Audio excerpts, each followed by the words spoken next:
Hey there. Ever wonder if J. Robert Oppenheimer, the father of the atomic bomb, might have had a side hustle in the world of UFOs? Ooh, that's a good one. We're about to dive deep into declassified documents and government secrets to see if there's any truth to that question. It's a fascinating idea, right? And surprisingly, there are historical breadcrumbs that lead us down a pretty wild path. We're talking about potential links to top scientists, whispers of secret programs, and a curious connection to nuclear technology. Okay, so where do we even begin with a story this big? Well, let's rewind the clock to 1971. Picture this: a memo from the Australian Joint Intelligence Organization lands on someone's desk. Okay. This isn't just any memo. It was written by Harry Turner, the head of their nuclear division, and it suggests that the U.S. was really interested in UFOs and even anti-gravity research way more than they let on publicly with projects like Blue Book. I remember learning about Project Blue Book. Wasn't that the government's attempt to basically say, nothing to see here, folks, move along? Right. But Turner's memo claims the U.S. was actively trying to mislead other nations about how much they were actually looking into UFOs. It wasn't just about dismissing sightings, it was about keeping potentially revolutionary scientific discoveries under wraps. A secret within a secret. How very Cold War espionage.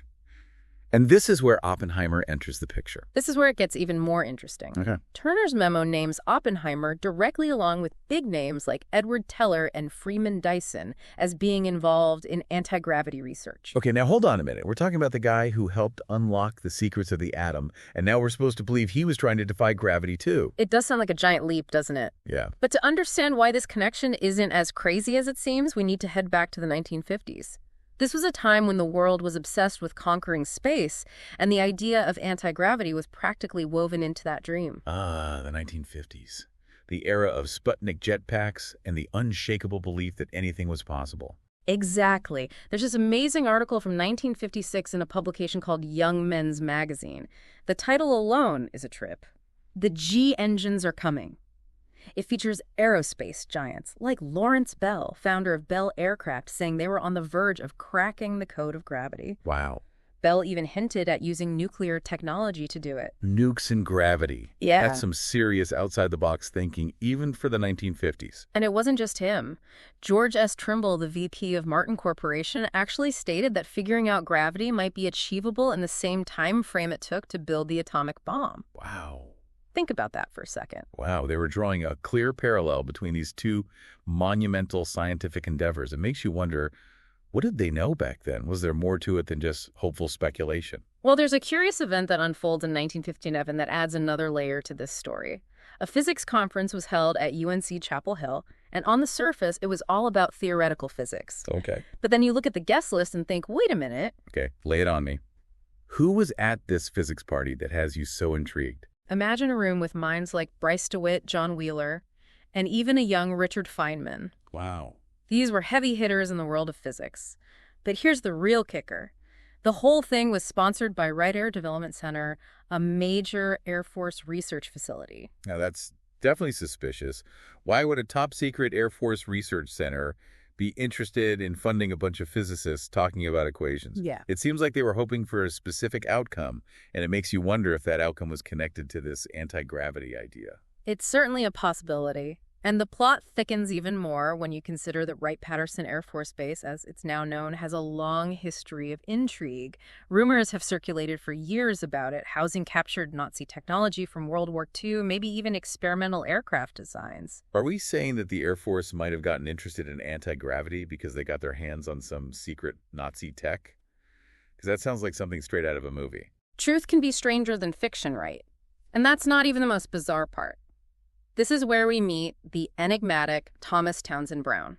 Thomas Townsend Brown was an American physicist who claimed to have actually built a device which he called the gravitator that could manipulate gravity using electromagnetism. Okay, now we're venturing into some serious fringe science territory.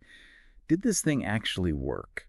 That's the million-dollar question, and the answer is still shrouded in mystery and debate. What we do know is that Brown's work caught the eye of some very credible people. Okay. Edward Teller, who's considered the father of the hydrogen bomb, allegedly saw a demonstration of Brown's technology and was left speechless. If Edward Teller, one of the most brilliant minds of his time, was stumped, Then the Brown character must have been onto something truly groundbreaking, whether it was real science or not. Precisely. And the Wright-Patterson connection deepens here. Okay. Some believe that Brown's research may have even influenced the development of the B-2 stealth bomber. There's a theory that the B-2 designation might actually stand for Byfield Brown, as a nod to his anti-gravity experiments. Whoa, that's a connection I never would have seen coming. So we've got potential ties to captured Nazi technology, a possible link to the B-2 stealth bomber, and the attention of top-tier scientists. Wright-Patterson was a hotbed for this stuff. But we can't forget about Roswell, right? It feels like that has to be part of this story somewhere. You know what they say, you can't talk UFOs without mentioning Roswell. While we can't say for sure, it's entirely plausible that if materials were recovered from a crash site in 1947, Wright-Patterson would have been the place to take them.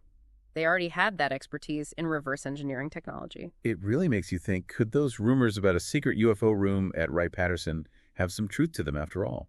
But where does Oppenheimer fit into all of this? We've talked about this memo suggesting that the U.S. government was very interested in UFOs, but how do we know Oppenheimer was involved beyond that one mention? You're right, let's bring the focus back to Oppenheimer.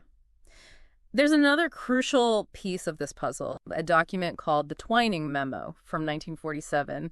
It was written by General Nathan Twining, who was in charge of all aircraft development for the Air Force at the time. In this memo, General Twining states in no uncertain terms that UFOs are real. Not hallucinations, not weather balloons, but actual objects and technologically superior to anything the U.S. had. Hold on, so in 1947, the head of aircraft development for the Air Force is saying on record that we're dealing with technology more advanced than our own. That's huge. It is huge, but there's even more. Twining goes on to suggest that the U.S. could potentially build something similar. He posits that the knowledge is out there, but it would require an astronomical effort, a top-secret endeavor on par with the Manhattan Project. Wow. He even states that such a project would need to be completely independent of any existing programs, presumably to maintain absolute secrecy. So he's essentially saying the U.S. could build a UFO, but only if they poured the same level of resources and secrecy into it as they did with the atomic bomb. Exactly. And remember those claims about Oppenheimer setting up the UFO secrecy protocols using the Manhattan Project as a model? Yeah, the ones from David Grush, the intelligence official who worked on the Pentagon's UFO task force. He alleged that Oppenheimer and physicist Robert Sarbacher were key in shaping how UFO information was classified and compartmentalized. Right. And the method they supposedly used, the Manhattan Project's framework. Wow. So from the get-go, UFOs were treated with the same level of secrecy as nuclear weapons. It really makes you wonder if they knew something we didn't, something that made them take this issue so seriously. You have to admit, it makes all those stories of government cover-ups sound a bit less crazy now. It certainly adds a new dimension to those stories, and this connection to nuclear technology goes beyond just bureaucratic secrecy. A researcher named Robert Hastings has done some fascinating work documenting UFO sightings near nuclear installations. What, UFOs hanging around nuclear silos? That's like every Cold War thriller ever made. And yet, according to Hastings' research, it's a recurring theme. He's documented over 167 instances of UFO sightings at nuclear sites around the U.S. Wow. And these are often sightings with multiple witnesses and even corroborating radar data. 167 sightings. And these are coming from military personnel, the people tasked with guarding some of the most sensitive sites in the world. These aren't just random folks claiming to have seen lights in the sky. Exactly. These are trained observers, many of whom have gone on record to share their experiences. Hastings even includes reports of nuclear facilities being temporarily knocked offline during these events, which, if true, raises huge national security concerns. If even a fraction of that is true, it would certainly explain why the government might want to keep a lid on things. Mm-hmm. We're not just talking about some unidentified objects flying around. We're talking about potential threats to national security. And this isn't just a U.S. thing either, right? Weren't there stories about UFOs being sighted near nuclear facilities in other countries as well? You're absolutely right. There's a really interesting case in Japan in a town called Ino, which is located in the Fukushima prefecture. Fukushima, as in the site of that terrible nuclear disaster in 2011. The very same. But here's the thing. Long before that disaster, Ino was known for its UFO sightings. Really? They even have a museum dedicated to UFOs. Wait, so we have a town in Japan known for having a nuclear power plant that also happens to be a hotspot for UFO sightings and has a UFO museum. What are the odds? It does make you think, doesn't it? And this connection between nuclear facilities and UFO activity isn't limited to just the U.S. and Japan. Hastings research documents similar cases in the UK, Russia, and other countries with nuclear capabilities. So there's a pattern here, a potential link between UFOs and nuclear technology that seems to exist across the globe. It's a lot to take in. But let's loop back to Oppenheimer and those secrecy protocols. If we assume for a moment that UFOs were considered a matter of national security from very early on, how do they manage to keep it all under wraps for so long? Well, remember that Atomic Energy Act of 1954 we talked about earlier? The one Grush claimed was used to bury UFO info under layers of nuclear secrecy. Exactly. The way that ACT defines special nuclear material is surprisingly broad. Yeah. Some experts believe it could have been interpreted to include materials recovered from any potential UFO crash. So they could basically make these hypothetical materials disappear into a black hole of secrecy simply by classifying them as special nuclear material. No public scrutiny, no congressional oversight, nothing. It's certainly a possibility. And let's not forget the power of official denial and public ridicule. For decades, anyone who even whispered the words UFO was labeled a kook or a conspiracy theorist. Which honestly is a pretty effective way to shut down any kind of serious investigation or discussion. I mean, if you knew that speaking out about something would get you laughed at and discredited, you'd probably keep quiet too. It's a tale as old as time, right? We see it time and again throughout history. What's considered fringe or fantastical in one era often becomes accepted truth in another. It's like that whole Havana syndrome situation. A few years ago, when those diplomats and intelligence officers started reporting those bizarre neurological symptoms, everyone dismissed it as mass hysteria. Right. Now it's being taken seriously with possible links to directed energy weapons. Exactly. What was once considered tinfoil hat territory is now being investigated by governments and scientists. It makes you wonder what other inconvenient truths might be hidden away, just waiting for the right time to come to light. It really does make you think, and that's what makes this whole Oppenheimer UFO connection so fascinating. We're dealing with a collision of Cold War paranoia, groundbreaking scientific advancements, and a healthy dose of mystery.